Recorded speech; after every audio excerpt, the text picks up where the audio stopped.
उपवासामध्ये पचायला हलकी आणि 10 मिनिटात बनणारी उपवासाची खीर कशी बनवायची ते पाहूयात.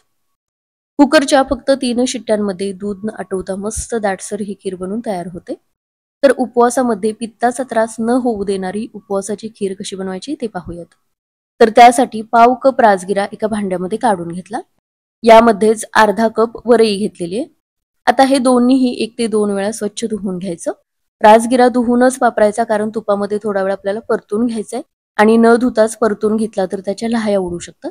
तर या दोन्ही गोष्टी 2 वेळा स्वच्छ धुवून घेतल्या आणि यातलं सगळं पाणी निथळलं. आता इथे मी 2 चमचे साबुदाणा रात्रभर भिजवून घेतलेला आहे. यामध्ये पाव कप दूध घालायचं आणि 10 ते 15 मिनिटे भिजत ठेवायचं. तर या दोन्ही गोष्टींची तयारी झालेली आहे.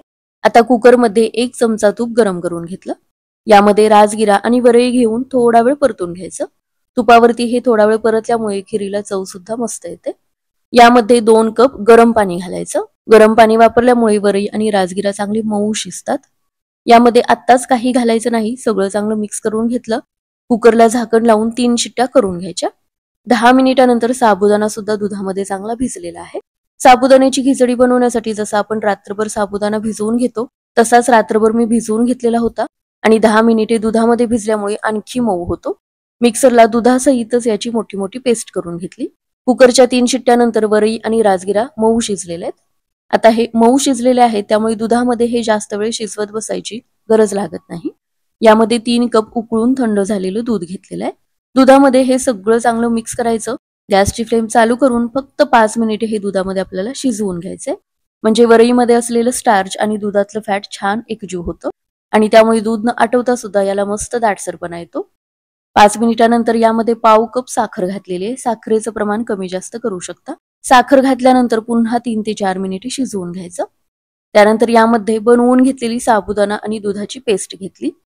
साबुदाणा रात्रभर भिजवून घेतलेला आहे. दुधामध्ये भिजवून याची पेस्ट बनवलेली आहे. त्यामुळे खिरीमध्ये शिजायला अजिबात जास्त वेळ लागत नाही आणि महत्वाचं म्हणजे खीर पचायला सुद्धा हलकी बनते. आता यामध्ये सुक्यामेव्याचे काप घेतले, वेलची पूड घेतली, थोडंसं केशर घेतलं. पुन्हा फक्त 1 मिनिटभरच हे शिजवून घ्यायचं. साबुदाणा आणि दुधाची पेस्ट घातल्यामुळे लगेचच याला मस्त दाटसर कन्सिस्टन्सी येते. त्यामुळे जास्त वेळ आता शिजवत राहायचं नाही. गॅस बंद करायचा. कुकरचं झाकण ठेवून थोडंसं थंड होईपर्यंत हे असंच ठेवून द्यायचं. तर खीर आता थोडीशी थंड झालेली आहे. कुकरचं झाकण काढून घेतलं आणि हे पहा, मस्त पौष्टिक अशी ही उपवासाची खीर बनून तयार झालेली आहे. उपवासामध्ये साबुदाण्याची खीर तर आपण नेहमीच बनवतो, पण या पद्धतीने दूध न आटवता पचायला हलकी आणि अतिशय पौष्टिक ही उपवासाची खीर नक्की करून पहा. घरातल्या लहानांपासून मोठ्यांपर्यंत सगळ्यांना आवडेल.